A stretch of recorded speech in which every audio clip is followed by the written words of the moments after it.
matin, nous avons une merveilleuse personne avec nous qui nous a été présentée tout à l'heure dans la petite vidéo qui a été projetée. Je ne sais pas s'il parlera mariage, mais en tout cas, c'était fort ce jour-là, on dirait. Et c'est un frère, c'est un ami, et ça fait plusieurs années qu'on se connaît maintenant. Et quand on s'est rencontrés, quand nous étions en France, mes filles dans le fond aiment quand je dis en France, hein, donc quand nous nous sommes rencontrés dans le pays des Blancs en France, eh bien, nous n'imaginions pas qu'un jour nous nous retrouverons dans cette situation. Donc vous voyez un peu comment Dieu fait les choses. On était de simples chrétiens assis dans une église et puis on discutait et on n'imaginait pas que Dieu un jour nous utiliserait comme des instruments dans la vie de beaucoup. Et je vois ce que Dieu fait au travers de lui.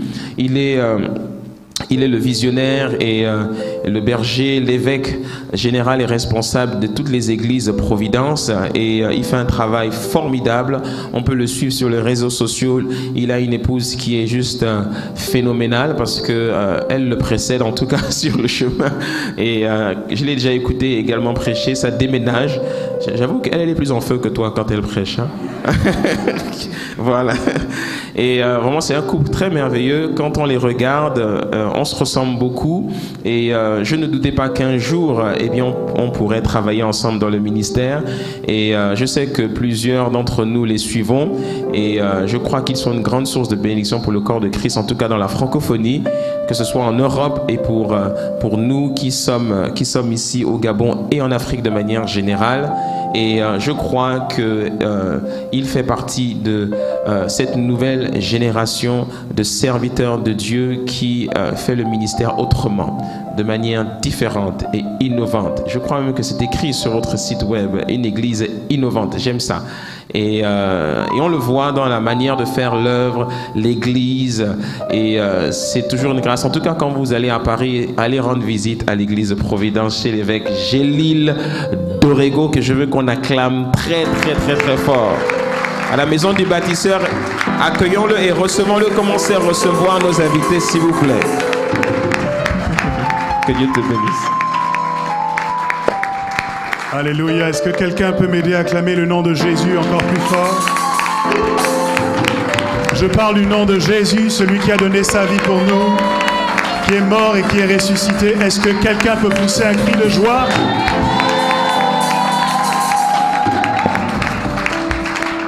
Quelle grâce, quel privilège. Alors que nous avons honoré le nom de notre Seigneur, il ne nous serait pas possible de nous réunir en ce lieu, à cette adresse, si un homme n'avait pas choisi de dire oui à l'appel, à la vocation, au désir de Dieu, de rassembler une communauté sous la thématique de la maison du bâtisseur.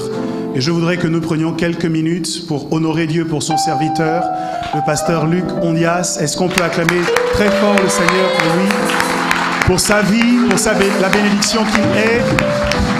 Ah, des cris de joie peuvent monter, oui peut être fait. Il n'est pas tout seul, il est avec son épouse également qui le seconde dans cette mission. Alors acclamons le Seigneur. Alléluia. Gloire à notre Dieu. Je me sens vraiment béni d'être là. Vraiment merci, pasteur. Merci à chacun de vous. Je vous transmets les salutations de mon épouse, le pasteur Shirley, et de nos 3 enfants. Nous sommes mariés depuis 14 ans maintenant. Et vous aussi. On est dans les mêmes eaux, hein? Et je vais vous transmettre également les salutations de toutes nos églises, de l'église Providence à Noisy-le-Grand plus précisément, mais également des autres églises que nous représentons. Je voudrais que vous sachiez que vous n'êtes pas seuls dans ce combat que nous menons contre les forces des ténèbres pour dépeupler l'enfer et peupler le ciel. Vous n'êtes pas seuls, mais nous sommes ensemble. Alléluia. Et l'une de nos grâces dans cette bataille qui est certes difficile, c'est de pouvoir jeter un coup d'œil à gauche, à droite, et de voir des leaders que Dieu lève, des soldats de qualité. Et c'est ce que je ressens lorsque je regarde du côté de la maison du bâtisseur, que je vois le travail qui est abattu par votre leader. Et je veux vraiment qu'on honore le Seigneur pour votre sacrifice, pour votre travail et pour le sien. Si tu le permets, j'aimerais transporter une habitude que j'ai. Je voudrais que chacun se tourne vers son voisin de gauche ou de droite et qu'il lui donne un petit coup de coude. Bon, le Covid est fini. Tape dans sa main et transmets-lui la grâce providentielle. Dis-lui que la grâce providentielle te soit communiquée. Cherche un autre voisin.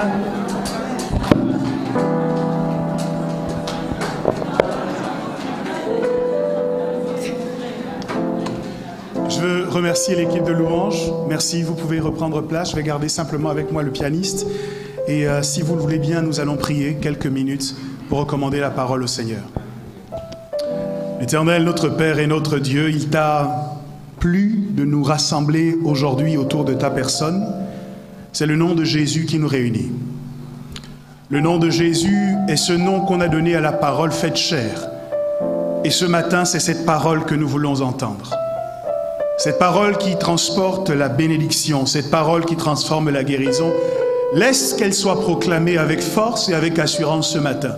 Qu'un homme, une femme, soit rencontré au cœur même de son besoin, à l'endroit même de son besoin, par ta parole, la parole au moyen de laquelle tu as créé le monde et tout ce qu'il renferme. Que cette parole vienne et qu'elle crée un monde pour chacun de nous. Un monde de possibilités, un monde d'avantages, un monde d'accélération, un monde d'édification. Viens créer ce monde au moyen de ta parole, afin que tes enfants que nous sommes, nous puissions librement nous épanouir en conformité avec tes plans pour nous. Tu as dit, car je connais les projets que j'ai formés sur vous, dit le Seigneur, ce sont des projets de paix et non de malheur. Laisse qu'au moyen de cette parole que nous allons entendre, nous rentrions dans la concrétisation de ces projets de paix que tu as pour nous depuis les temps anciens. J'ai prié de cette manière dans le nom de Jésus et nous disons tous Amen. On peut encore acclamer le Seigneur. Et je vous prie de bien vouloir prendre place dans cette merveilleuse présence. Vous avez certainement été nombreux à emmener vos Bibles depuis la maison. Je vous encourage à les ouvrir avec moi et lire ensemble un texte qui se situe dans le premier livre de la Bible, le livre de Genèse, chapitre 22, du verset 4 au verset 8. Genèse 22, verset 4 au verset 8. Si quelqu'un y est, dites nous y sommes. Et je commence la lecture. Il est écrit: le troisième jour, Abraham, levant les yeux, vit le lieu de loin. Et Abraham dit à ses serviteurs, restez ici avec l'âne. Moi et le jeune homme, nous irons jusque-là pour adorer. Et nous reviendrons auprès de vous. Abraham prit le bois pour l'holocauste, le chargea sur son fils Isaac et porta dans sa main le feu et le couteau.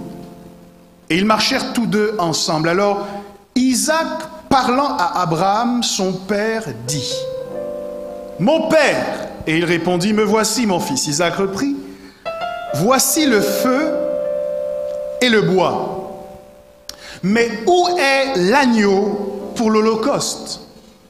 Abraham répondit: mon fils, Dieu se pourvoira lui-même de l'agneau pour l'holocauste. Et ils marchèrent tous deux ensemble. Quelqu'un donne gloire à Dieu. Le texte que nous venons de lire est un épisode crucial de la vie d'Abraham, qui ne l'implique pas que lui d'ailleurs, qui implique également sa femme Sarah et leur fils Isaac. Vous le savez, Abraham et Sarah ont attendu pendant très longtemps d'avoir un enfant. Ils ont reçu les différentes promesses de la part du Seigneur, mais cet enfant n'était pas encore arrivé. Et voilà qu'un jour que les anges de Dieu marchaient et qu'Abraham se reposait sous les chênes de Mamré, il a vu dans leur déplacement une opportunité de la concrétisation des promesses qu'il avait reçues. Abraham a couru vers eux et les a suppliés de bien vouloir s'abriter dans sa maison et prendre un repas avec lui. C'est à la suite de cela que Dieu va parler et dire: l'année prochaine, à la même époque, ta femme Sarah t'enfantera un fils.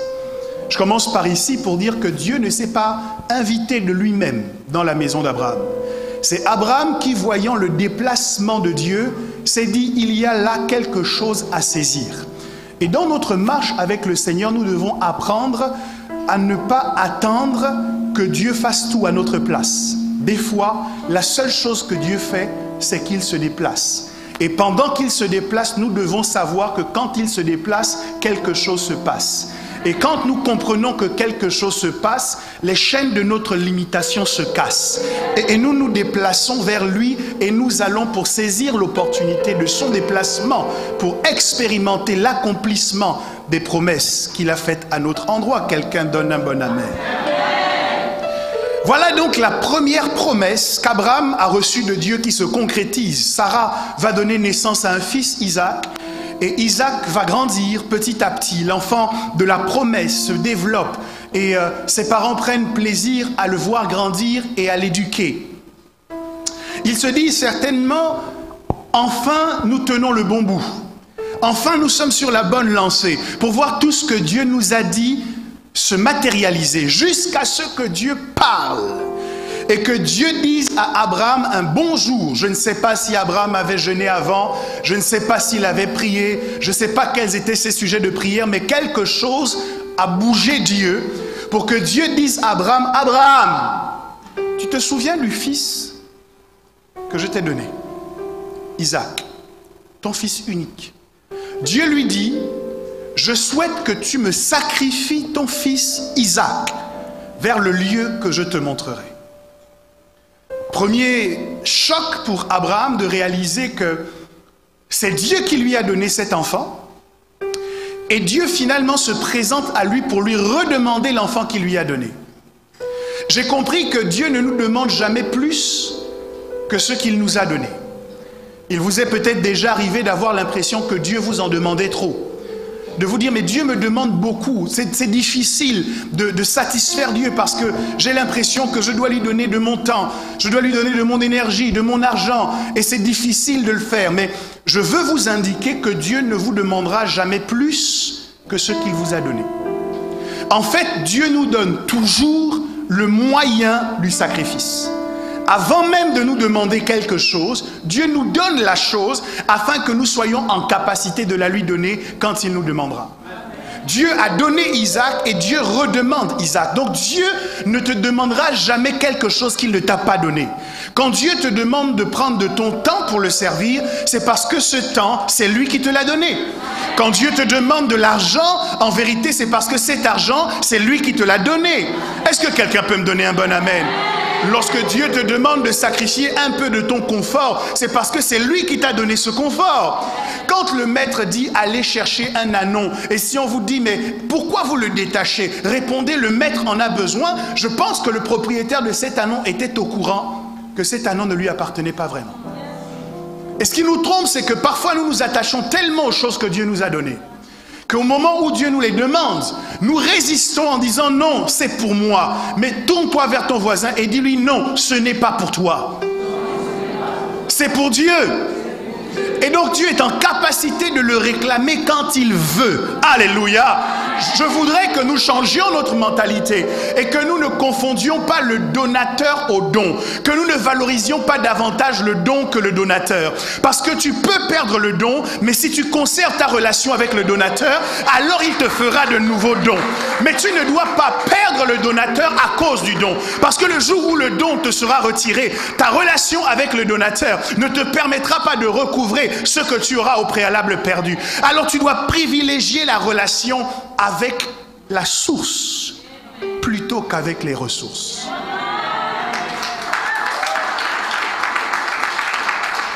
Le mariage n'est pas une source. Le mariage est une ressource. Les enfants ne sont pas une source, ils sont une ressource. L'argent n'est pas une source, il est une ressource. Les biens matériels ne sont pas la source, ils sont une ressource. Mais notre source, c'est en Dieu. C'est pour ça que le psalmiste dit « Toutes mes sources sont en toi ». Et nous devons considérer avec la plus grande valorisation possible la relation que nous entretenons avec Dieu qui est notre source. Il est la source de ton bonheur. Il est la source de ta prospérité. Il est la source de ton épanouissement. Il est la source de tes opportunités. Il est la source de tes relations. Il est la source de ta santé. Il est la source de ta joie. Quelqu'un peut-il acclamer le nom de Jésus qui est notre source? Alléluia. Abraham ne s'est pas trompé. Entre Isaac et Dieu qui lui parlait, Abraham savait qui était sa source. Abraham savait qui lui avait donné cet enfant. Et donc Abraham n'a pas hésité. J'imagine que ça a été difficile, mais étant donné que dans son cœur, Dieu avait la bonne position, alors ce que Dieu disait résonnait comme une obligation. Vous savez, dans la vie, la manière dont vous positionnez quelqu'un détermine comment vous traiterez ce que la personne vous dit. Moi, j'ai un souci avec la manière dont Adam a nommé Ève. Parce que quand Adam voit la femme arriver, il dit, c'est elle qui est os de mes os, chair de ma chair. Mais on se rend compte que le nom qu'il va donner à cette femme, c'est Ève. Ève qui signifie vie. Sauf que la source de vie d'Adam, c'était Dieu. Ce n'était pas une femme. Si Adam pensait dans son cœur que cette femme était sa vie, je comprends mieux pourquoi quand cette femme lui a dit « mange le fruit », ce qui était à l'opposé de ce que Dieu avait dit, il y a eu confusion dans le cœur d'Adam. Parce qu'en réalité, il y avait déjà une confusion de position. Et quand Dieu arrive et qu'il parle à Adam, il dit « c'est parce que tu as écouté ta femme davantage que moi ». Donc dans notre vie, nous devons toujours mettre Dieu à la première place. Quelqu'un dit Dieu en premier. Dieu en premier. À la première place dans ma vie, dans mon temps, dans mes dons et mes talents. Quelqu'un crie Dieu en premier. Et c'est parce qu'Abraham avait mis Dieu en premier que la réclamation de Dieu, qui était certes difficile à concevoir, ne s'est pas soldée par un refus de sa part. Abraham prend son fils Isaac et le voici en chemin pour le lieu que Dieu lui indique. Lorsqu'ils arrivent au niveau de la montagne et qu'ils commencent à la gravir, il me donne le prétexte de répondre à une question que chacun d'entre nous, nous avons dû nous poser au moins une fois. Qu'est-ce qui nous sépare du sommet? Quand nous entendons toutes les promesses que Dieu nous a faites, le succès qu'il a prophétisé à notre endroit, et que nous considérons la vie que nous menons, les obstacles, les difficultés, les échecs, il nous est possible de nous demander à un instant, mais au fait, qu'est-ce qui m'empêche d'arriver à l'endroit où Dieu m'attend? Il nous a donné un rendez-vous avec la gloire. Quelqu'un donne un bon amen. Il nous a donné un rendez-vous avec le succès, avec la prospérité, avec la vie en abondance. Mais quand on observe la vie d'un grand nombre de chrétiens, on est obligé de constater que cette vie en abondance ne se conjugue qu'au futur et pas encore au présent.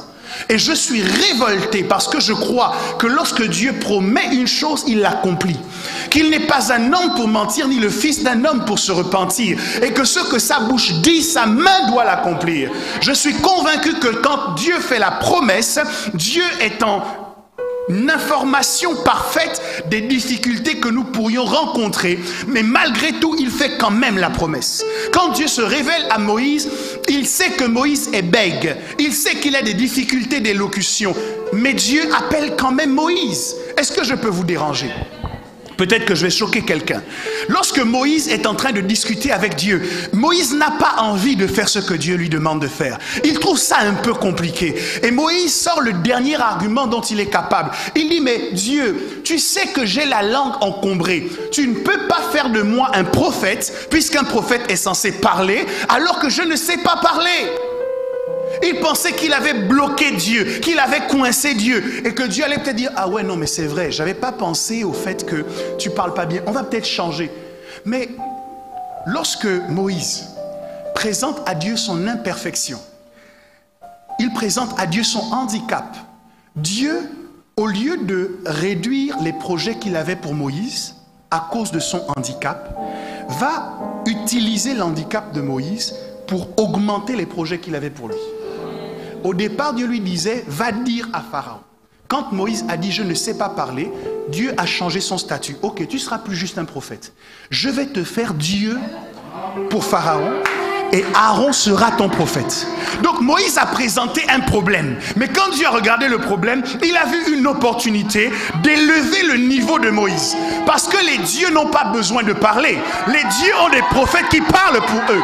Au départ, je voulais que tu sois un prophète, mais comme tu ne sais pas parler, laisse-moi t'élever, laisse-moi t'augmenter, laisse-moi te faire changer de dimension, afin que toi tu sois Dieu et que Aaron soit ton prophète. Est-ce que quelqu'un a un handicap dans cette maison? Si tu as un défaut, si tu as une imperfection, si tu as une limitation, laisse-moi te dire que Dieu n'est pas limité par tes imperfections. Dieu n'est pas limité par ton handicap, mais il utilise ceux qui te disqualifient pour te surqualifier. Là où les gens t'ont disqualifié, Dieu va te surqualifier. Là où les gens t'ont méprisé, Dieu va créer la surprise à travers toi parce qu'il a un destin qu'il ne va pas refaire à cause d'une imperfection, mais il va te permettre d'aller au-delà pour déployer tes ailes comme un aigle et voler de plus en plus haut. Parce que les imperfections ne te limiteront pas. Est-ce que quelqu'un peut me donner un bon amen? Abraham et Isaac sont en train de monter. Mais il y a une question qui se pose. La première, c'est que tout le monde n'arrive pas au sommet. Est-ce que je peux dire ça à quelqu'un? Tout le monde n'arrive pas au sommet. On peut tous commencer à gravir la montagne, mais tout le monde n'arrive pas au sommet. Parce qu'il y a des choses qui sont exigées pour réussir à aller jusqu'au sommet de la montagne et s'entretenir avec Dieu. Tout le monde peut essayer de gravir la montagne du succès, mais ce n'est pas par hasard qu'on arrive au succès. Tout le monde peut essayer d'entreprendre, mais on ne réussit pas dans l'entrepreneuriat comme votre père par hasard. Il y a un certain nombre de codes, de choses que l'on doit comprendre, de formules qu'on doit mettre en pratique pour s'assurer une place au sommet. Dis à ton voisin, de ma part, tu as rendez-vous au sommet. Mais qu'est-ce qui te sépare de ce sommet? La première chose, c'est qu'Abraham, en marchant, se rend compte qu'ils ne sont pas seuls. Abraham et Isaac ne sont pas seuls. Ils sont accompagnés de leurs serviteurs. Et qu'est-ce qu'Abraham va faire? La première chose qu'Abraham fait, c'est qu'il dit aux serviteurs, vous, restez ici. Parce que ceux qui ont une mentalité de serviteur ne peuvent pas accéder au sommet. Ah, je suis en train de déranger quelqu'un. Est-ce que quelqu'un a déjà regardé ce que Élie a accompli dans sa vie en disant, oh, vraiment Élie était fort? Je viens te choquer en te disant, Jacques dit, Élie était un homme de la même nature que nous. Mais je vais aller plus loin que Jacques. Élie n'était pas vraiment de la même nature que nous. Certes, c'était un être humain, mais Élie appartient à une alliance où Dieu n'avait que des serviteurs, tandis que nous sommes dans une alliance où Dieu a des fils. Ça veut dire que dans la hiérarchie familiale, tu es plus qu'Élie. Parce que le fils est plus que le serviteur. Dans la hiérarchie divine, tu es plus que Moïse. Parce que Moïse avait une position de serviteur. Lorsque Moïse a fait une erreur, Dieu lui a dit, tu ne rentres plus en Canaan. Mais toi, regarde toutes les erreurs que tu fais. Dieu continue à travailler avec toi. Parfois, tu fais des erreurs, il ajoute même encore la prophétie. Il avait dit, je te donne d'abord Canaan, mais tu as fait une erreur, il dit, c'est pas grave. À cause du sacrifice de Jésus, comme tu es mon fils bien-aimé, je change ce que j'avais prévu et j'ajoute à ce que j'avais prévu de te donner. Est-ce que quelqu'un me comprend aujourd'hui? Moïse n'était pas au même niveau que toi. Job n'était pas au même niveau que toi. Élie n'était pas au même niveau que toi. Élisée n'était pas au même niveau que toi. Josué n'était pas au même niveau que toi. Samson n'était pas au même niveau que toi. Tous ceux qui sont dans l'ancienne alliance ne sont pas au même niveau que ceux qui sont dans la nouvelle alliance, car désormais le royaume est forcé et ce sont les violents qui s'en emparent. Jean 3,16 a dit, Dieu a tant aimé le monde qu'il a donné son fils unique. Mais ma Bible m'enseigne que lorsque Jésus est mort et ressuscité, nous sommes devenus des co-héritiers avec Christ. Donc au moment où je vous parle, Dieu n'a plus de fils unique. L'histoire du fils unique est terminée. Jésus était fils unique. À partir d'aujourd'hui, toi tu es fils de Dieu, toi tu es fille de Dieu. Nous sommes tous des co-héritiers avec Christ et nous avons la même position que celle que Christ a auprès du Père. Est-ce que quelqu'un peut me donner un bon amen? Tant que vous avez une mentalité de serviteur, vous ne pouvez pas, je ne parle pas de la volonté de servir. Parce que lorsque les serviteurs restent, Isaac prend le feu. Isaac prend tout ce dont il a besoin, le couteau. Donc, il y a quelqu'un qui continue à porter les choses quand les serviteurs restent en dessous. Donc, tu dois avoir la compréhension que celui qui est fils sert, mais il ne sert pas comme un serviteur. Le serviteur sert pour un salaire, le fils sert pour une vision. Ce qui l'intéresse, c'est que la vision avance, c'est que la vision aboutisse, c'est que les prophéties s'accomplissent. Même s'il n'est pas payé tout de suite, le fils ne boude pas. Le fils ne dit pas, mais quand est-ce que Dieu va accomplir ce qu'il m'a dit? Le fils ne dit pas, mais quand est-ce que je vais me marier? Le fils ne dit pas, mais quand est-ce que je vais trouver du travail? Sa motivation, c'est est-ce que l'œuvre de Dieu avance? C'est pour ça que j'ai choqué quelques personnes à l'église. J'ai dit, est-ce que tu es malade? On s'en fout. Est-ce que tu es blessé? On s'en fout. Pour quelle raison? Non pas qu'on n'est pas en compassion avec ce que tu éprouves, mais quand on comprend qu'on est dans une armée, en réalité, on serre les dents et on avance. Un petit truc, oh, on m'a mal parlé. C'est une mentalité de serviteur. La mentalité du fils, c'est que quand je viens à l'église, je ne viens pas pour les beaux yeux de quelqu'un. Je ne viens pas pour les compliments qu'on va me faire. Je viens à l'église parce qu'on m'a dit que là-bas, je peux voir Jésus. Dis à ton voisin, sois un fils. La première chose qui nous sépare du sommet, c'est le fait que nous conservions une mentalité de serviteur. Nous attendons au salaire. Oh Dieu, donne-moi ci, donne-moi ça, donne-moi. On est dans une génération de donne-moi. Nous savons dire à Dieu quels sont nos droits. Oui, j'ai le droit de ci, j'ai le droit de ça, mais jamais on ne pense à nos devoirs. Quelle est ma responsabilité vis-à-vis de l'œuvre de Dieu? Quelle est ma responsabilité vis-à-vis de l'église? On sait dire, pasteur, viens dans ma maison, j'ai tel problème. Pasteur, j'ai tel problème, est-ce que tu peux m'aider? Mais jamais on ne se demande, est-ce que le pasteur n'a pas de problème? Est-ce qu'il n'y a pas quelque chose que je peux faire pour faciliter sa tâche? Bref. Ce qui nous sépare du sommet, premièrement, c'est le fait de garder une mentalité de serviteur. Et Abraham est au courant de ça. Abraham choisit donc de se séparer de ses serviteurs. Je veux encourager quelqu'un aujourd'hui qui avait encore une mentalité de serviteur à faire une transition et à partir de la mentalité du serviteur pour adopter la mentalité du fils. Cette église n'est pas l'église du pasteur, c'est ton église. Cette maison n'est pas la maison du pasteur, c'est ta maison. Lorsqu'il y a du désordre qui se fait, tu n'attends pas que le pasteur intervienne. Tu interviens parce que c'est la maison de ton père. Quand Jésus est arrivé dans le temple et qu'il a vu des gens faire n'importe quoi, il n'a pas attendu que Dieu descende du ciel pour régler leur compte. Il a fabriqué un fouet. Il les a expulsés en disant, il est écrit, la maison de mon père sera une maison de prière pour toutes les nations. Et vous en avez fait une caverne de voleurs. La Bible dit qu'il a fait cela parce qu'il est écrit, le zèle de ta maison me dévore. Est-ce que je peux continuer? Vous êtes sûr? Ça va, c'est bon. Si j'en fais trop, il faut me dire, je vais m'arrêter. Comment faire pour accéder au sommet? Laissez la mentalité de serviteur. Et là, je me dis, Abraham a tout compris. Et rien ne va se mettre en travers de leur chemin pour accéder au sommet. Sauf que la deuxième question qui va survenir, ou l'interrogation qui va survenir, ne sort pas de la bouche d'Abraham. C'est Isaac qui va interroger son père. Isaac est au courant que le projet de son père, c'est d'aller au sommet. Isaac est au courant que le projet de son père, c'est d'aller rencontrer Dieu. Et donc Isaac observe les différentes choses dont il dispose. Et il se rend compte que dans la liste des choses qu'on doit forcément avoir quand on veut aller au sommet, il y a quelque chose qui manque. La première chose qu'Isaac regarde, c'est nous avons le bois. La deuxième chose, c'est nous avons le couteau. Nous avons le feu. Mais au fait, où est l'agneau pour le sacrifice? S'il fallait donner un thème à mon partage de ce matin, je l'intitulerais le dilemme d'Isaac. Le dilemme d'Isaac. Isaac nous révèle que lorsqu'on veut accéder au sommet, il nous faut avoir au moins 3 choses. Quelqu'un dit avec moi 3 choses. Il faut le feu, il faut le bois et il faut l'agneau. Et Isaac est en difficulté parce que son père est en train de l'emmener au sommet, mais qu'il manque un élément essentiel qui est l'agneau. Quand Isaac interroge son père, et que vous regardez la réponse d'Abraham, qui dit Dieu se pourvoira lui-même, vous comprenez que la question d'Isaac a dépassé Abraham. Qu'Abraham ne savait pas comment répondre. Comment il va lui répondre en fait, hein? L'agneau là, c'est toi. Vas-y Isaac, fais bé, bé. Parce que l'agneau.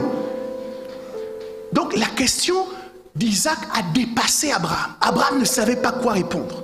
Et je crois que la question d'Isaac est restée en suspens dans l'atmosphère.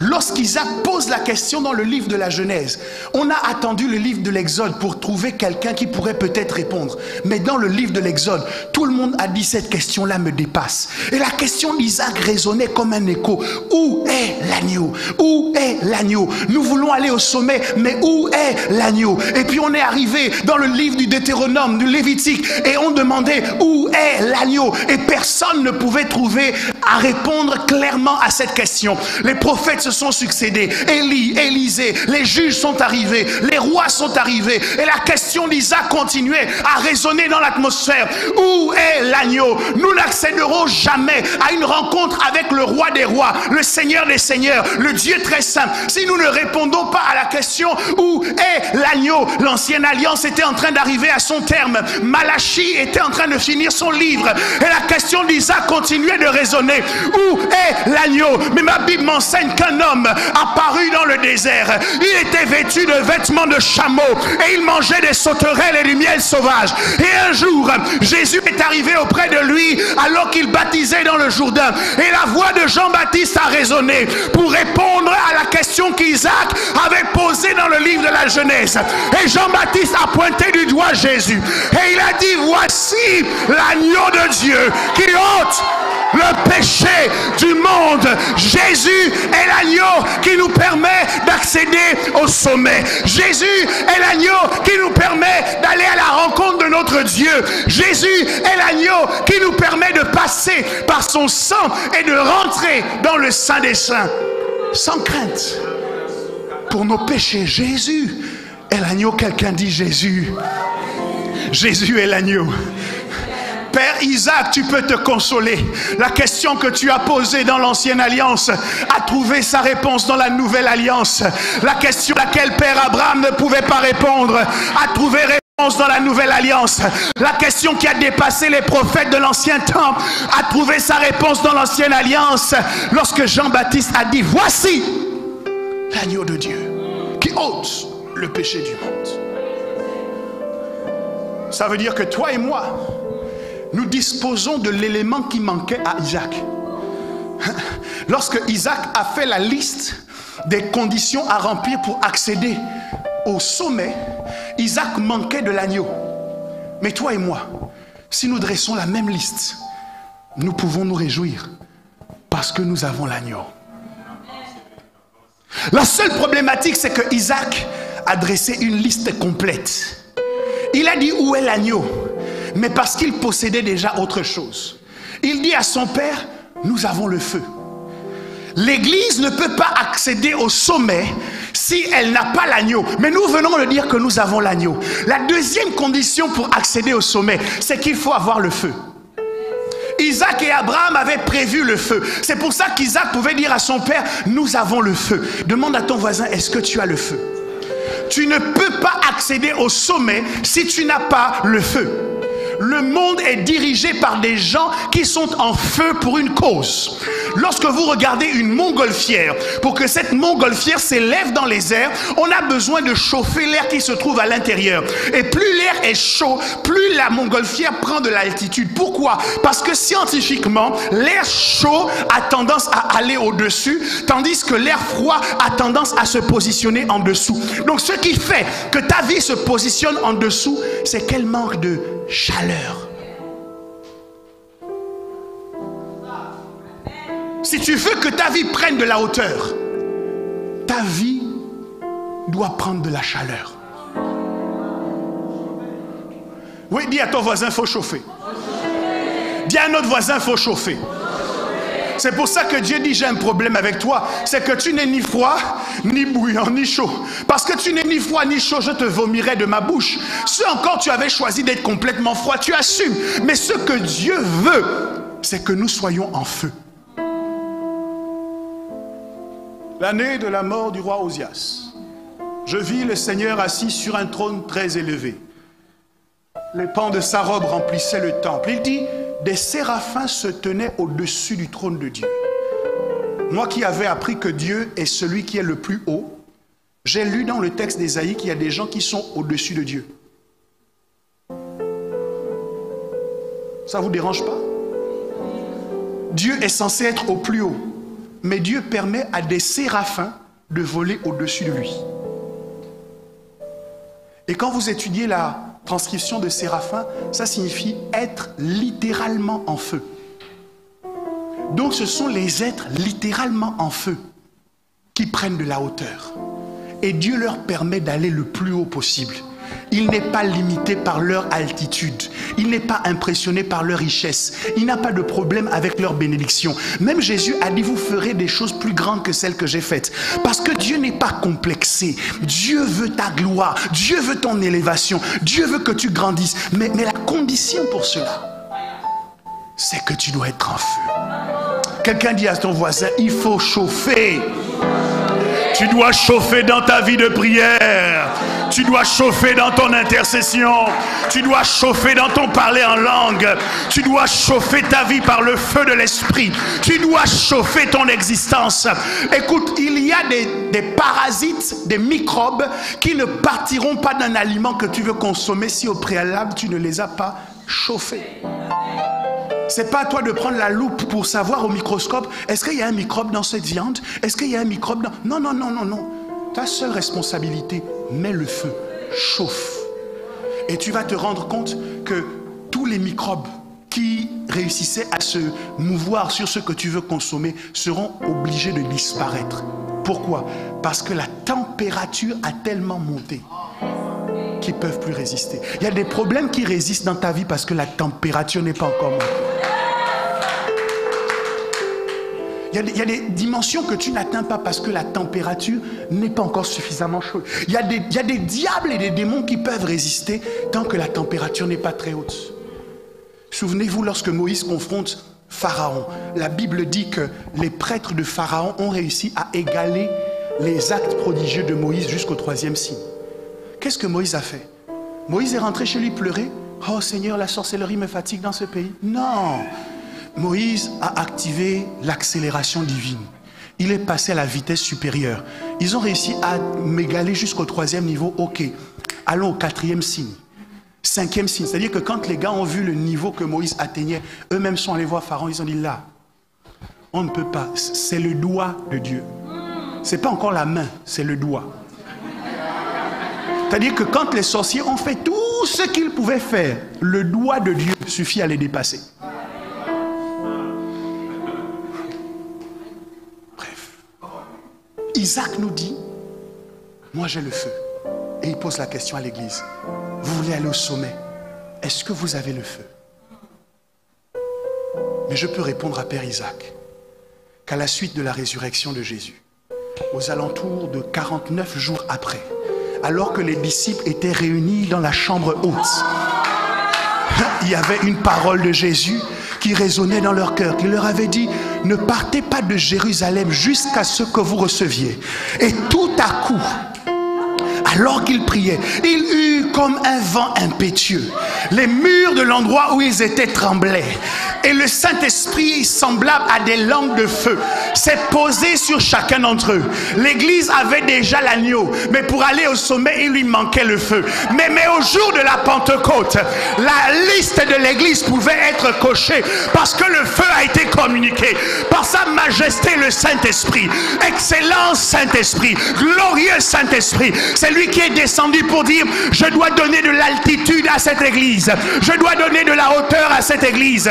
Oh, maison du bâtisseur, ne crains pas. Ils te feront la guerre, mais ils ne te vaincront pas. Parce que tu portes en toi le Saint-Esprit. Ton corps est le temple du Saint-Esprit. Et c'est lui qui donne de la hauteur. Lorsqu'ils essaieront de t'attaquer, Dieu te donnera de t'élever. Ton adversité sera un passeport légitime pour ton accroissement spirituel et pour ton augmentation dans ce pays. Quelqu'un me donne un bon amen. J'ai l'agneau, c'est vrai, mais j'ai aussi le feu. Parce que le Saint-Esprit est descendu sur l'Église. Et nous pouvons nous réjouir. Ce que si le diable essaie de jouer à ça avec nous, nous le calcinons au nom de Jésus. Nous détruisons, nous déracinons les plantes, les germes que le diable a essayé de planter dans cette nation. Nous les consumons par le feu de Dieu. La troisième chose qu'Isaac avait, c'est qu'il dit, nous avons le bois. Donc pour accéder au sommet, il faut l'agneau, il faut le feu et il faut le bois. Je suis assez rassuré lorsque je pose la question de savoir, est-ce que nous avons le feu? Parce que lors de la Pentecôte, Dieu nous a donné le feu. Et d'ailleurs, vous comprenez que c'était le projet de Dieu. Jésus dit, si donc méchants comme vous êtes, vous savez donner de bonnes choses à vos enfants, combien le Père donnera-t-il le Saint-Esprit à ceux qui lui demandent? Donc l'envie, le désir, la soif de Dieu, c'était de répandre son esprit en abondance. Pierre arrive dans une maison où c'est des païens. Il n'est même pas au courant de ce que Dieu veut faire. Et pendant qu'il est en train de parler, le Saint-Esprit tombe sur eux, il parle en langue. Pierre lui-même est choqué d'être étonné. Il dit, oh, le Saint-Esprit est aussi donné aux païens. Tu comprends que dans le battement de cœur de Dieu, Dieu attendait seulement une petite ouverture. Tu sens que son désir c'était, je veux remplir l'humanité. Je veux rentrer dans mon temple. Et lorsque nous demandons, nous soupirons après l'Esprit, nous devons savoir que l'Esprit soupire aussi après nous. Donc je suis assez rassuré. Parce que c'est dans la volonté de Dieu. Si vous êtes ici et que vous n'êtes pas encore rempli du Saint-Esprit, vous pouvez prier et demander et il vous le donnera parce que c'est son désir. Je suis assez rassuré quand je continue cette liste et que je me rends compte que Isaac a dit où est l'agneau? Parce que comme je vous l'ai dit, nous avons l'agneau. Et l'agneau n'a pas été donné pour une petite catégorie de personnes. Dieu l'a donné afin que quiconque croit. Donc le but de Dieu, la Bible dit la volonté de Dieu, c'est que tous les hommes soient sauvés. Donc oui, Dieu veut que nous soyons tous au bénéfice du sacrifice de son Fils. C'est ce que Dieu veut. Et ça me rassure. Mais mon problème, c'est au niveau du bois. Oh, je sais, vous allez me dire, oui, évêque, on a vu dans la Bible que Jésus-Christ a été sacrifié sur le bois, donc nous aussi nous avons le bois. Faux. Parce que au sujet de tout ce qu'il avait, Jésus était d'accord de le partager. Il a appelé ses disciples, il leur a donné le pouvoir de chasser les démons. Il leur a donné le pouvoir de guérir. Jésus partageait tout ce qu'il avait, même son corps et son sang. Il dit, si vous ne mangez pas ma chair, vous n'avez pas de part avec. Prenez, ceci est mon sang qui est répandu pour le pardon des péchés. Jésus était d'accord de tout partager. Mais en ce qui concerne la croix, Jésus dit ceci. Si quelqu'un veut me suivre, qu'il se charge de sa croix. Ça veut dire qu'en question de croix, je ne partage pas. Jésus ne partage pas la croix. Ce que Jésus nous dit, c'est que chacun porte sa croix. Donc si toi tu comptes sur la croix que Jésus porte, Jésus ne va pas te donner. Parce que c'est sa croix, il y a son nom dessus. D'ailleurs c'était écrit, il y avait la pancarte, celui-ci est le roi des Juifs. Donc tu comprends, c'est une croix personnalisée. L'un des problèmes que nous avons, c'est que nous voulons accéder au sommet avec la croix de quelqu'un d'autre. Ah, il y a quelqu'un qui ne me comprend pas. Tu veux bien que Dieu te bénisse, mais tu veux compter sur les sacrifices de quelqu'un d'autre pour que Dieu te bénisse. Est-ce que je peux t'embêter en te disant, la croix c'est l'image du sacrifice et que tu ne peux pas accéder au sommet si tu n'es pas prêt à te sacrifier. Dieu a déjà fait plus que la moitié. Il a donné le feu, il a donné l'agneau. Mais pour le sacrifice, il te dit, mais fais quand même un peu quelque chose. Tu ne peux pas avoir les bras croisés, tu viens à l'église, tu chauffes les bancs, mais quand il faut payer le prix du sacrifice, on ne te voit jamais. Je ne sais pas si je parle à quelqu'un. Peut-être qu'il n'y en a pas à la maison du bâtisseur, mais moi je suis fatigué par les profiteurs. Quand vous devez organiser un programme, le gars n'est jamais disponible pour entrer dans le service. Mais le moment du programme, vous le voyez assis là, il attend, prophétie, prophétie, prophétie. Tu as payé quel prix pour avoir la prophétie? Je ne parle pas d'un prix d'argent, je parle du sacrifice que nous consentons à faire les choses de Dieu. Et il ne faut pas qu'on vous trompe. Toutes les personnes que vous voyez arriver au sommet ont payé un prix. Le seul endroit où on suppose qu'on peut accéder au sommet sans payer aucun prix, c'est à l'église. Tu es content quand tu vois les entrepreneurs à succès. Oh, moi aussi un jour, j'aurai ma Bentley. Moi aussi. Tu penses qu'il a commencé avec la Bentley? Des fois, il n'avait pas de maison où dormir. Des fois, il allait à pied, il faisait des kilomètres pour aller à certains endroits, pour essayer de négocier des contrats. Il payait un prix. Isaac a dit, nous avons le bois, nous avons le feu. Où est l'agneau? Et moi, je dis à l'église, nous avons l'agneau, nous avons le feu. Où est le bois? Tant que l'église ne sera pas d'accord de porter sa croix, l'église ne pourra pas accéder au sommet auquel Dieu l'attend. La responsabilité de l'église, c'est certes d'avoir le feu, certes d'avoir l'agneau, mais également de porter sa croix. L'église doit être d'accord de faire ses classes dans les domaines qu'elle ne maîtrise pas encore. L'église doit être d'accord de se former. L'église doit être d'accord de se lancer des défis qui la dépassent, de repousser ses limites, de sortir de son confort. Et ne pas simplement dire Dieu m'a béni, Dieu va me bénir. Non, tu veux rentrer dans le sommet qu'on appelle le mariage. Pour entrer dans le mariage, on paye un prix. Si la seule chose que tu fais, c'est faire ses baillis aux corneilles. Tu sais, il y a des gens quand ils dorment. Oh Jésus. Tu as l'impression que c'est la reproduction de la résurrection.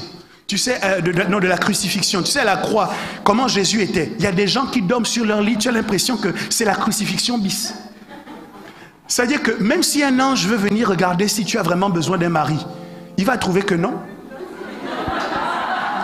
Il va faire un rapport au ciel. Oh Dieu, vraiment, celle-là. C'est pas bon. Il y a des frères qui disent, oh Dieu, quand est-ce que je vais me marier? Mais frère, tu portes le même caleçon avec le projet de le garder jusqu'à ce que Jésus revienne. Même le caleçon dit, oui, prends tout, Seigneur. Tu vois, l'élastique du caleçon ne tient plus, frère. Tu es obligé de faire des nœuds comme ça. Mais qui va s'occuper de toi? Il y a un prix à payer pour commencer à prendre un peu soin de toi-même. Est-ce que quelqu'un me suit? Mais madame, si ton seul moyen de te coiffer le matin, c'est de jeter un pétard dans tes cheveux, pouf, et tout ça, qui va te regarder? Il y a un prix à payer. Quelqu'un dit avec moi, il y a un prix à payer.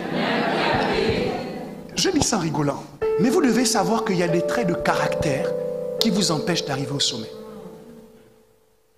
Je sais que je vous ai parlé un peu de Moïse et je suis en train d'aller vers la fin. Mais il y a quelque chose qui m'a dépassé dans l'histoire de Moïse. Moïse n'a jamais demandé à Dieu de l'appeler. C'est Dieu qui appelle Moïse. Moïse discute pour dire je ne veux pas partir. Dieu insiste. Dieu argumente.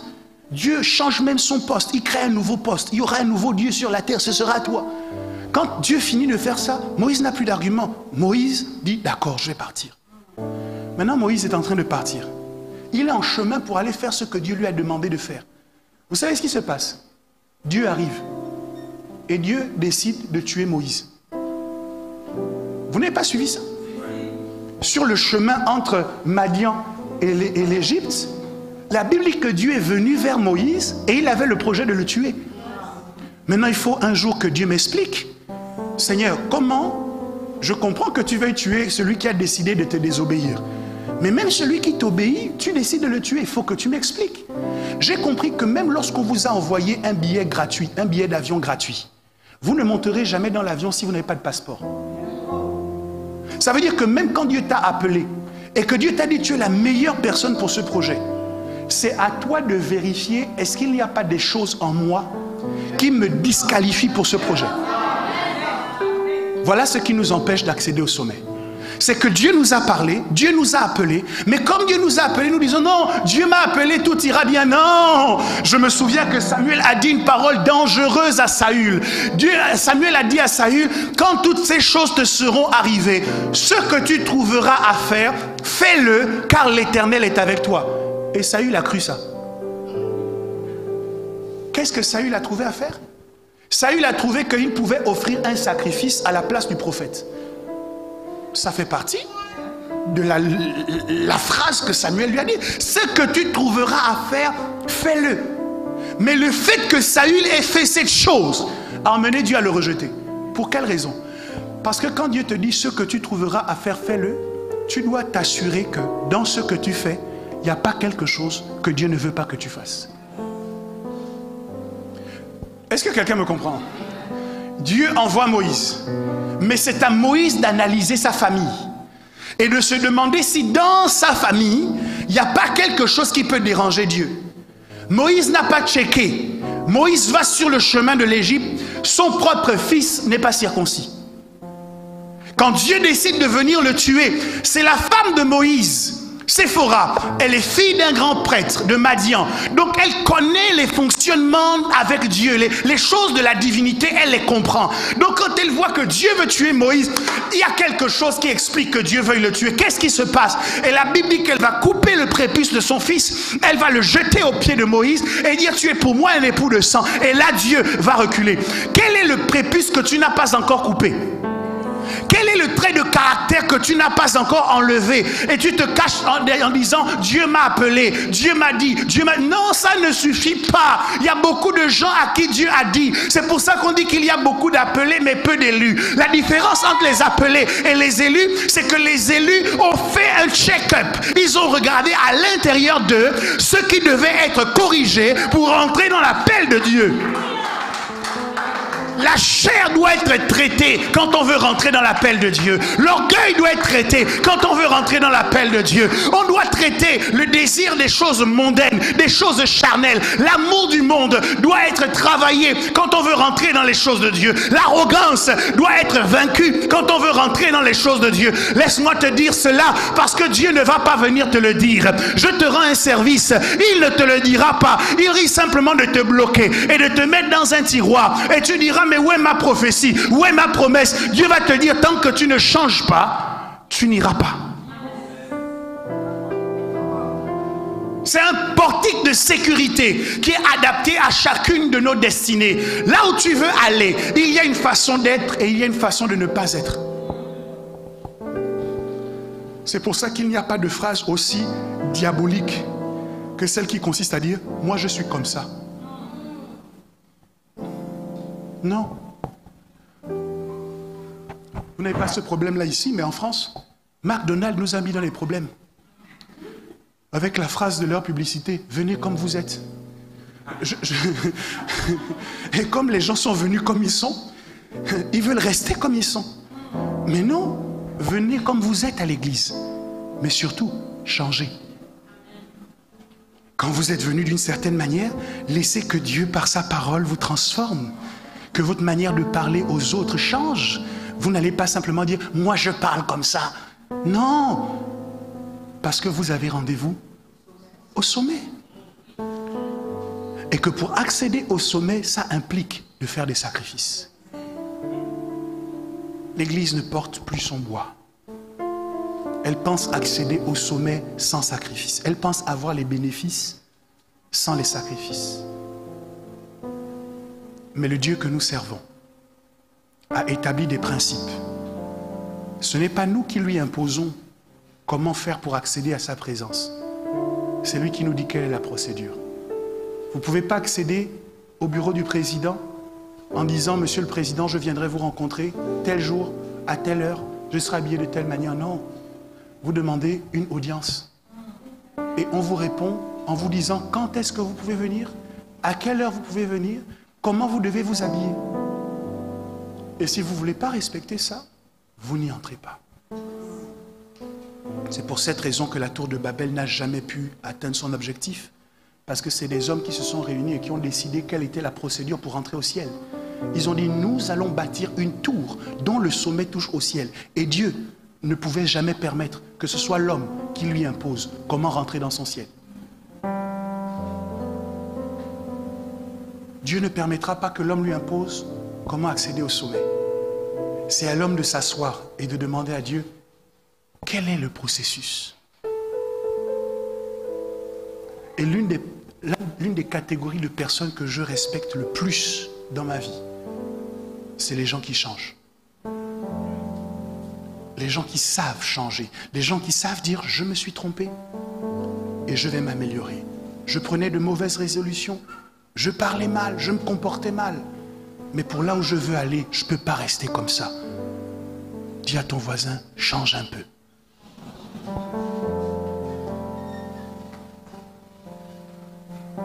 Dis à un autre voisin, change beaucoup. Parce que certains doivent changer beaucoup.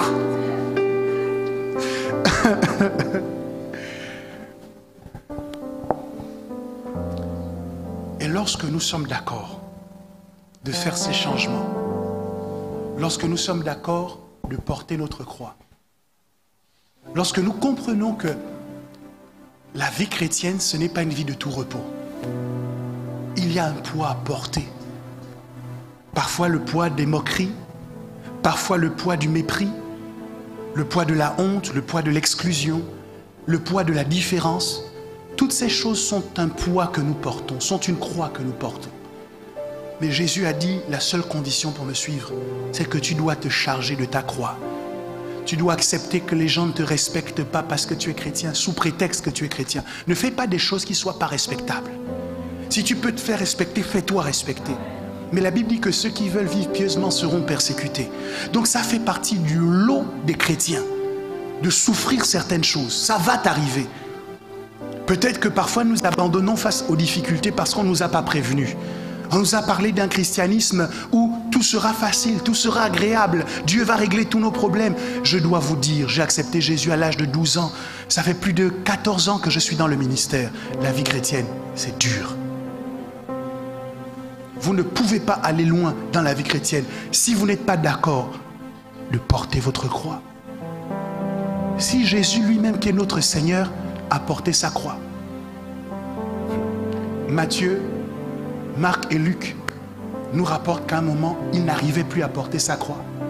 Et c'est Simon de Cyrène qui est venu pour l'aider. Simon de Cyrène, qui est en fait un Africain. L'Afrique a aidé Jésus quand il devait fuir Hérode, en le gardant en son sein, le temps que Hérode meure. Et l'Afrique est venue aider Jésus lorsqu'il fallait porter sa croix. Dieu a rendez-vous avec l'Afrique. Il y a quelque chose qui doit se traiter en Dieu et l'Afrique. L'Afrique n'est pas maudite. Dieu a quelque chose à faire avec nous. Simon de Cyrène est venu l'aider, mais quand Jean raconte l'évangile, Jean a décidé qu'on ne devait pas parler de Simon de Cyrène. Jean a dit non, je vais montrer que Jésus a porté sa croix lui-même, de A à Z. Or, celui qui a la révélation de Jésus comme la parole de Dieu, c'est Jean. Ce que je veux dire par là, c'est que certes, dans notre vie, il y a des gens qui peuvent de temps en temps nous aider à porter notre croix. Mais nous ne pouvons pas vivre notre vie en nous appuyant sur le fait que quelqu'un va nous aider. Les gens ne sont pas obligés de t'aider. C'est ça, les gens ne sont pas obligés. Et vous devez comprendre cela. Quand vous l'avez intégré, vous vous battez pour vous en sortir vous-même. Et quand on vous aide, gloire à Dieu. Quand on ne vous aide pas, gloire à Dieu. On vous appelle, gloire à Dieu. On ne vous appelle pas, gloire à Dieu. On vous facilite, gloire à Dieu. On ne vous rend pas la vie facile, gloire à Dieu. Oh, bien-aimé, tu dois t'assumer parce que ton destin, c'est ton destin. Ce rendez-vous au sommet porte ton nom dans l'agenda de Dieu. Ce n'est pas le nom de quelqu'un d'autre. Alors ça doit être ton sacrifice. Le feu, c'est le feu de Dieu. L'agneau, c'est l'agneau de Dieu. Mais toi, tu apportes quoi? Qu'est-ce que tu mets sur la table?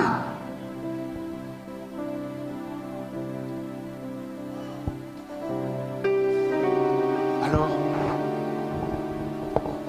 une fois que vous avez fait cela, le rendez-vous au sommet devient possible. Je suis venu dire à quelqu'un, le dilemme d'Isaac est résolu. Toi et moi, nous avons rendez-vous au sommet.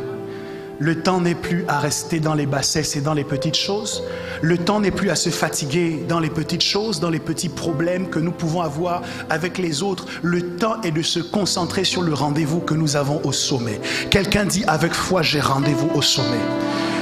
Je refuse que tu restes sur la terre, dans le poulailler, parce que tu n'es pas une poule. Je veux que tu prennes de la hauteur, parce que tu es un aigle. Tu as rendez-vous dans les hauteurs. Tu as rendez-vous au sommet. Crie avec moi, j'ai rendez-vous au sommet.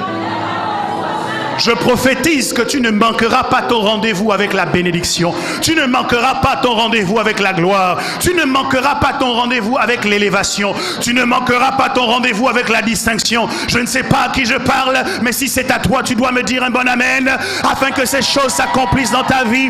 Je dis, tu ne manqueras pas ton rendez-vous avec la prospérité. Tu ne manqueras pas ton rendez-vous avec l'influence et l'impact. Tu ne manqueras pas ton rendez-vous afin de te distinguer dans cette génération. Si c'est à toi que je parle, donne-moi un bon amen. Parce que Dieu a pris un rendez-vous à ton nom. Ce rendez-vous porte ton nom et il t'attend et il te regarde monter. Certes, c'est difficile, mais tu vas y arriver. Oh, je suis certain que tu vas arriver, parce qu'il ordonnera à ses anges de te porter afin que ton pied ne heurte aucune pierre. La seule chose que tu as à faire, continue d'avancer. Lorsque tu es dans la vallée de l'ombre de la mort, ne t'arrête pas, mais avance. Lorsque tu es dans les problèmes, ne t'arrête pas, mais continue. Lorsque les choses deviennent difficiles, ne t'arrête pas, mais avance. Lorsque tu es dans le désert, ne t'arrête pas, mais avance. Parce qu'après le désert vient le dessert. Il est temps que tu te battes et que tu choisisses d'avancer, parce que ta vie est sur le point de changer. Ah! Est-ce que les gens de la maison du bâtisseur sont là? Est-ce que quelqu'un est prêt à honorer son rendez-vous avec Dieu? Qui avec moi, j'ai rendez-vous au sommet. J'ai le feu, j'ai l'agneau et j'accepte le bois. Dis, j'accepte le bois. Dis, j'accepte le bois. Le bois est la condition qui te permettra d'accéder au sommet. J'ai besoin que quelqu'un commence à prier. Tu t'es résigné dans ta situation. Tu as oublié les promesses que Dieu t'avait faites. Mais je viens te dire qu'elles sont toujours d'actualité. Et la seule chose que tu as à faire, reprends l'agneau, reprends le feu, reprends le bois. Alors est-ce que quelques minutes peuvent être utiles pour que tu pries, que tu parles et que tu dis, je ne laisserai pas le rendez-vous me passer sous le nez. Je ne laisserai pas l'influence me passer sous le nez. Je ne laisserai pas la gloire me passer sous le nez. Lève-toi et brille, car ta lumière paraît et la gloire de l'Éternel se lève sur toi. L'Éternel a un projet de paix. L'Éternel a un projet de bénédiction. Alors tu peux élever ta voix. Alors tu peux prier, parce que tu as rendez-vous au sommet. Makarandelebos ahadaché. Lendelebos et mahagaderebos. Labacherenelebos. Vas-y, élève ta voix. Parle à ton Dieu quelques instants. Tu as rendez-vous, tu as rendez-vous, tu as rendez-vous. Tu as rendez-vous, tu as rendez-vous, tu as rendez-vous. Ça dépend de ta prière. Ça dépend de ta foi. Ça dépend de ton feu. Ça dépend de ton bois. Active, active, active, active. Makata lelebos. Machelin lelebos. Inelebos amakarota. Shaddai, Shaddai. Le bazahandolobos mahadada. Le carré de bossé. Que la maison du bâtisseur ne manque pas. Elle ne manquera pas son rendez-vous. Dieu l'a appelé au sommet. L'ascension est difficile. L'ascension est laborieuse. Mais la destination est garantie. La destination est garantie. Je déclare que vous êtes de ceux qui ont commencé la course et qui l'achèveront. Vous irez jusqu'au bout. Vous irez jusqu'au bout. Vous irez jusqu'au bout, à la gloire de Jésus-Christ de Nazareth. Oh, alléluia. Alléluia. Oh, alléluia. Il y a une atmosphère de gloire qui est en train de se déployer. Oh, alléluia. Makatelebos, inderebos. E kalos e mahadadadadada. Alléluia, inderebos e kahadadada. Vegabarandelebos e behegede. Oui, oui, oui, oui, oui, oui, oui. Oui, oui, oui, il te reconnecte. Il te reconnecte à ton destin. Tu avais cessé de croire, tu avais cessé d'espérer. Mais ce matin, il te reconnecte. Il te dit, ce n'est pas un problème de volonté. C'est que tu n'avais pas les conditions. Mais maintenant que tu sais quelles sont les conditions, tu vas pouvoir les remplir. Tu vas pouvoir cocher les cases. Et ton ascension sera fulgurante. Oui.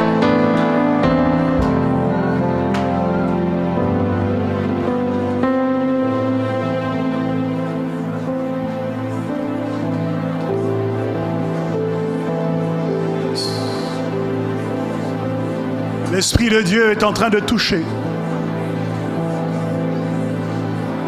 Quelqu'un qui ne croyait plus en son destin, qui avait mis une croix sur ses rêves.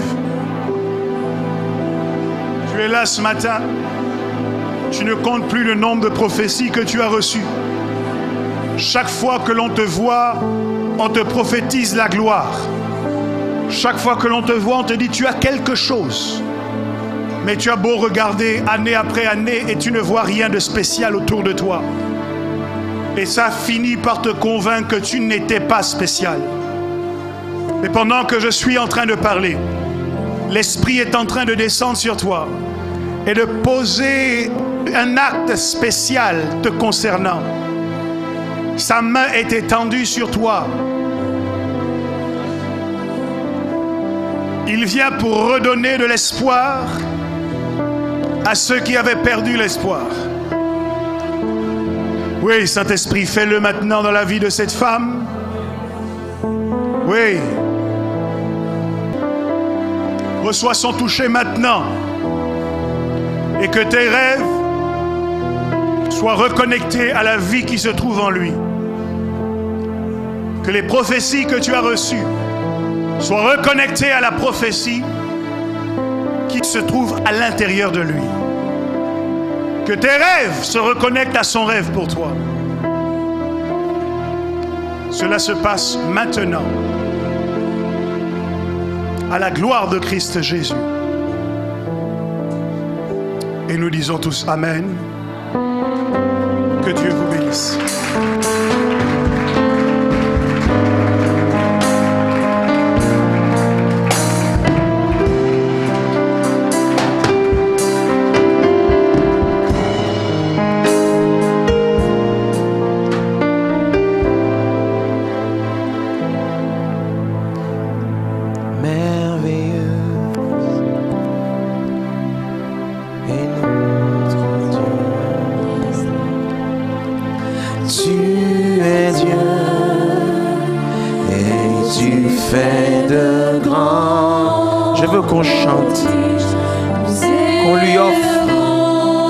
La parole qui a été libérée, elle a été libérée spécialement pour la maison du bâtisseur. Nous t'adorons, merveilleux, merveilleux. Voici des années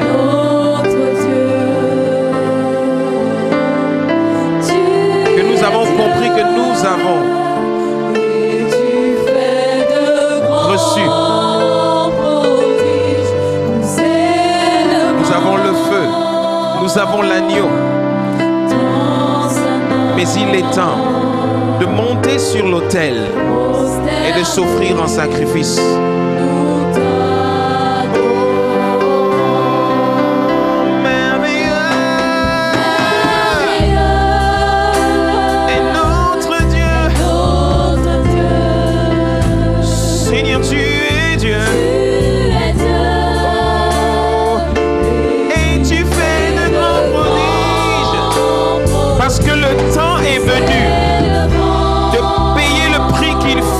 Accéder au sommet.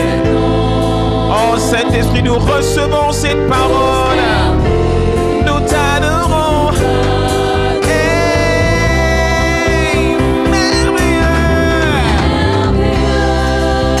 Yahweh. Assurément tu es la source. Assurément tu es le pourvoyeur. Et assurément tu feras de grands prodiges avec nous. Mais il y a un prix à payer. Depuis longtemps tu nous as donné l'esprit, ton esprit. Depuis longtemps Jésus est mort à la croix. Bien plus encore il est ressuscité. Et pendant longtemps nous nous sommes demandé, Seigneur, pourquoi n'arrivons-nous toujours pas au sommet? Pourquoi n'arrivons toujours pas à rentrer dans notre Canaan? Pourquoi n'arrivons toujours nous pas, Seigneur, à posséder notre héritage? C'est parce que vous n'avez pas payé le prix. C'est parce que vous n'avez pas mis le sacrifice sur l'autel. C'est parce que vous ne m'avez encore rien donné afin que je puisse le consumer. Oh, merveilleux sacrifice. Allume, allume, allume un feu. Parce qu'il y a quelqu'un ici qui doit être consumé. Il y a quelqu'un ici qui doit monter sur l'autel. Il y a quelqu'un ici qui doit passer par le feu pour être consumé. Il y a quelqu'un qui doit mourir parce qu'il a dit que celui qui veut me suivre, qu'il se charge de son bois, qu'il se charge de sa croix. Parce que moi, je ne partagerai pas le mien. Oh, Naleboska, l'Édébon, Seigneur, tu es Dieu. Yes. Et tu fais de grands prodiges. Nous élevons ton Saint-Nom. Yahweh, Yahweh. Yes. Nous t'adorons. Oh, merci Saint-Esprit. Que la gloire et la louange lui soient rendues maintenant et à jamais. Oh, que quelqu'un qui a reçu cette parole, cette belle parole, acclame le Seigneur bien fort. Que quelqu'un qui a reçu une parole, acclame le Seigneur. Oh, merci Saint-Esprit. Merci pour cette parole. Assurément, nous avons Jésus. Assurément, nous avons le Saint-Esprit. Mais Seigneur, merci parce que tu nous accordes la grâce aussi, Seigneur, de te donner le sacrifice. Que nos vies tout entières soient des sacrifices vivants pour toi. Afin, Seigneur, que, oh Dieu, tu prennes plaisir à ces sacrifices. Que tu t'en réjouisses et que tu nous fasses accéder, Seigneur, à notre Canaan. Que la gloire te revienne. Merci pour l'inspiration de ta parole qui éclaire et qui donne de l'intelligence aux simples. Louange et honneur te soient rendus, Père. Toi, notre Père, toi, notre source, toi, notre vie. Maintenant et à jamais. Au nom de Jésus, nous t'avons prié. Oh, que quelqu'un acclame encore bien fort. Malaise, kata et boska. Ah, yes.